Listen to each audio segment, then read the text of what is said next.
Donald Trump and his bevy of MAGA Republicans are very comfortable lying to the public left and right. We all know that. But there's some lies that you just can't really get away with. For people that don't have 401ks or are not invested in the stock market, but they've seen their grocery prices go up, inflation. No, you're wrong. They went up under Biden. Right now, they're going down. I mean, Trump has shown a remarkable ability over the years to convince large swaths of the American public of all sorts of things that aren't true. But there are topics where Trump's lies just aren't sticking. A new poll finds about 70% of Americans say groceries are more expensive now than they were a year ago. And about 60% of them are blaming President Trump. There you go. That was on Fox News. I mean, no matter how much Trump tries, his spin is no match for reality when it starts to hit Americans at home. People can tell if their groceries are getting more expensive. And I think that's an important thing to remember as we think about what we saw in elections all across the country last night. Now, don't get me wrong. There are millions of reasons. We've been talking about them throughout the course of the show, why Democrats won so many races last night. But there is one reason Trump is blaming for why Democrats did so well and why Republicans did so poorly. I thought we'd have a discussion after the press leaves about what last night represented and what we should do about it, and also about the shutdown and how that relates to last night. I think if you read the pollsters, the shutdown was a big factor, negative for the Republicans. Don't you love that he's announcing what the private conversation is going to be? There's that. I mean, that was Trump speaking to Republican senators this morning. And he's right. Poll after poll has shown that the American public blame Republicans for the government shutdown. And I think that is because the shutdown is not some big, abstract political thing happening in D.C. It is impacting Americans' lives in real, tangible ways that Republicans can't spin their way out of. I mean, yesterday, despite court orders from two different federal judges requiring the Trump administration to fund SNAP, the food stamp program nearly 42 million Americans rely on, Trump claimed he would refuse to release any funding until Democrats caved and ended the shutdown. Now, the White House has since walked back that claim, but food is still not on Americans' tables. Despite the Trump administration saying that they will partially fund SNAP benefits this month, millions of Americans still may not actually see that aid anytime soon, because the guidance that Trump's USDA has given states for distributing those partial benefits is filled with red tape. That could mean it will take weeks before anyone can actually access those funds. And just like the Trump administration's decision to not fund SNAP in the first place, none of that is necessary. I mean, the Trump administration is choosing to make this as painful as possible.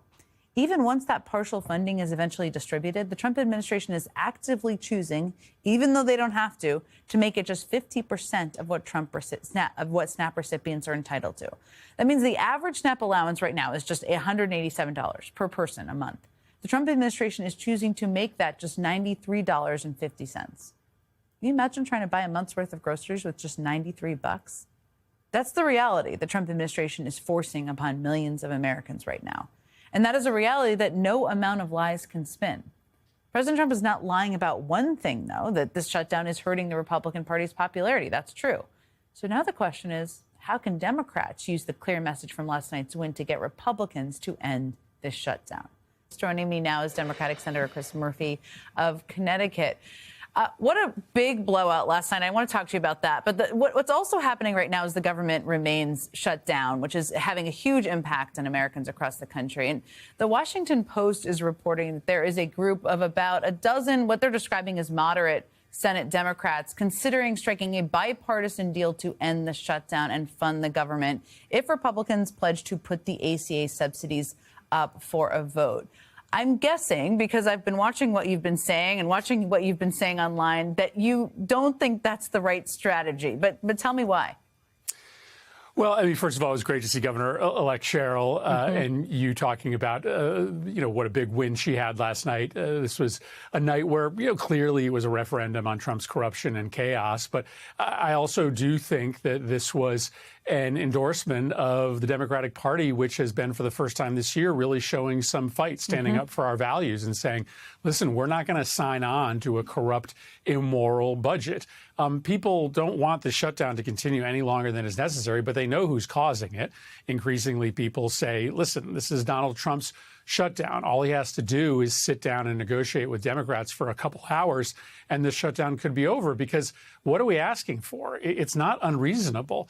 It's not earth-shattering. We're just saying, don't raise premiums on 22 million Americans by 25, 75, 150% this fall.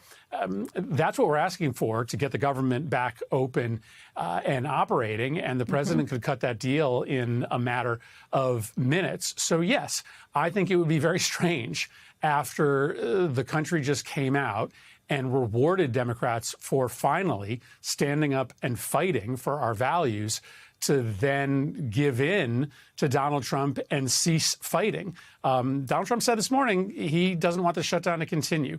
And so it's probably just a matter of time before he's in a discussion with Democrats about how to end the shutdown and protect people in this country from these massive health care increases. Maybe that's overly optimistic, but we should at least, wait a few days to find out how he's going to react to this thumping Republicans took last night. Yeah, I mean, it's the moral thing to do, the right thing. I think I first met you when you were running on healthcare. You've been fighting on this issue for 2 decades, longer than that. It's the morally right thing, but it's also politically the right thing. If you're Trump, it's politically the right thing to make sure costs don't go up on healthcare. Do you think after the thumping last night, I love that term, and it was a clear referendum on Trump, a clear referendum in support of what the Democrats are standing for, do you think any Democrats' spines have stiffened who may have been a part of this group who were kind of contemplating folding on this?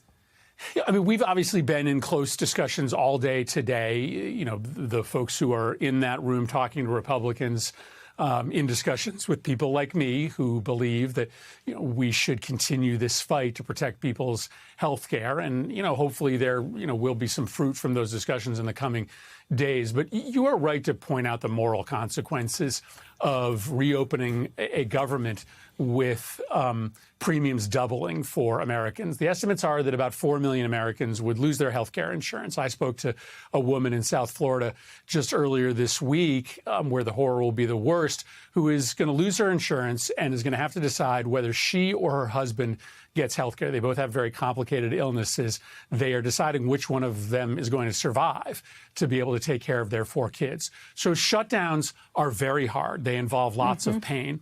But if we reopen the government and 4 million Americans lose their health care insurance, there is enormous moral cost to that. There is pain as well. Republicans have put us in the situation where we have to choose between a shutdown where people don't get food and reopening the government in which people lose their health care. That's a false choice. But the voters told us on Tuesday night that they want us to keep this fight up on behalf of their health care. And I think that we should keep this fight going to at least see if Donald Trump is willing to come to the negotiating table. And the Trump administration could choose to fund SNAP benefits. They have funding to do that for some period of time. They've obviously not done that fully.